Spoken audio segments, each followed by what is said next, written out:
Très amusant, je veux dire, parce que beaucoup d'humour, il y a des coups de griffe, des coups de patte à l'égard des hommes, mais bon, peut-être qu'il faut préparer sa cinquantaine et on peut le faire grâce à Huguette Mort, la cinquantaine au féminin chez Kelman Lévy. Merci mesdames, à vous Laurent.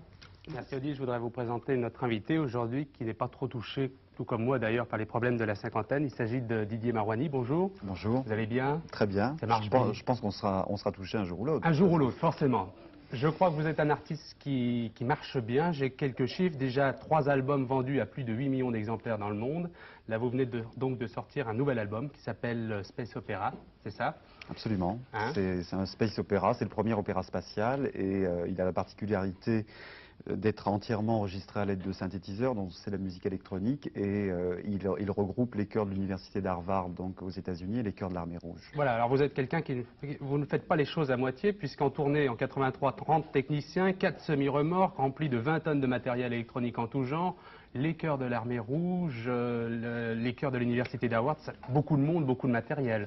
Oui, absolument. Et puis bon, cet album, c'était un petit peu un challenge. Je suis parti sur un concept, en fait, et je me disais, ça faisait 2 ans que j'avais rien fait au niveau musical et électronique. Et donc j'ai décidé de faire ce nouvel album, donc Space Opera, et je voulais vraiment trouver un concept pour ce premier opéra spatial.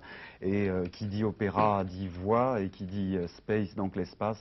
Je voulais réunir, et je pensais que c'était très important de réunir ces 2 formations de chœur, car les soviétiques et les américains ont le plus contribué à la victoire et à la recherche de l'espace. En tout cas, bon, maintenant les Européens sont très forts avec Ariane et Hermès. C'est un petit peu un rapprochement musical Est-Ouest, non? Bah, il se fait que la sortie de cet album s'est réalisée pendant le rapprochement Reagan-Gorbatchev, mais le concept de l'album date de 1986, donc à l'époque il n'y avait pas du tout vous êtes un précurseur dans la matière. Et c'est également l'occasion pour vous de sortir l'un des premiers vidéodisques. Oui, c'est le premier Je vais le montrer, je crois que voilà, il est là. C'est donc l'un des premiers vidéodisques. Voilà, en fait, bon, c'est un petit peu en avance au niveau technologique, dans la mesure où les machines sortent, je crois, ces jours-ci. Et c'est 6 minutes d'images, donc, sur lesquelles il y a le clip. Et c'est 6 minutes d'images en numérique, donc d'une qualité très très bonne, et 20 minutes d'audio comme un compact normal, en fait. Alors, on va voir le clip d'ici quelques instants, mais je voudrais parler un petit peu des projets. Vous avez une tournée à Bercy, enfin un spectacle unique à Bercy. Oui, je prépare un concert pour le courant de l'année 88 qui va avoir lieu à Bercy et qui va être un peu une soirée à la gloire de l'espace, qui va s'appeler la Nuit de l'espace. Là également du gigantisme, je suppose. Oui, c'est un concert qui va être très grand parce que je veux dire, j'ai pour ambition de réunir cette fois-ci l'espace américain, soviétique et européen. Donc ça fait appel à toutes les technologies de l'espace et à une multitude de moyens et de technologies. Donc à ce moment-là, j'ai demandé donc aux soviétiques cette participation et je pense que ça va se faire courant de l'année 88. Alors c'est uniquement à Bercy ou est-ce qu'il y a quelques dates quand même dans la région? Pour l'instant c'est Bercy, disons que ce sera un spectacle très très difficile à déplacer parce qu'une infrastructure scénique et au niveau matériel très importante, mais j'espère faire, oui en effet, 5 ou 6 villes en France et puis en Europe, et puis peut-être une tournée encore en Union soviétique, peut-être fin 88. Alors avant de vous laisser, Didier Marouani, je voudrais quand même avoir votre opinion sur quelqu'un que les Lyonnais connaissent bien. Il s'agit de Jean-Michel Jarre, qui est venu jouer pour le pape, qui fait également des grands concerts énormes avec beaucoup de moyens de synthétiseurs.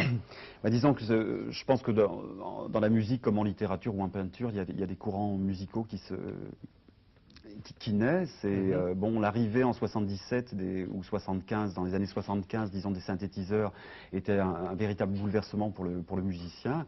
Je pense qu'il y en a certains certains musiciens ont senti l'apport que pouvait être cet instrument, et à partir de là, bon, des gens aussi bien comme Tangerine Dream, Kraftwerk, Vangelis, Jarre et Didier Marouani. Je veux dire, on a senti, et je veux dire, c'est un instrument merveilleux pour un créateur et pour un compositeur. Et en 77, c'est vrai que les gens disaient, bon, le synthétiseur, ce n'est qu'un gadget, ça va passer. Et je veux dire, moi à l'époque, je disais, c'est vraiment l'instrument, ça va rester comme l'instrument majeur du XXe siècle. Et je pense que la fin de ce siècle voit l'évolution technologique des synthétiseurs. Donc disons que bon, il y a des courants musicaux, il y a des courants littéraires, des courants de peinture. L'avenir nous le dira. Merci énormément d'être venu sur ce plateau. Je voudrais qu'on regarde ensemble, si vous le voulez bien, le clip donc, de Space Opera. Didier Marouani dans cette émission.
Voilà quelques images du clip de Didier Marouani, Space Opera. Je vous rappelle que c'est également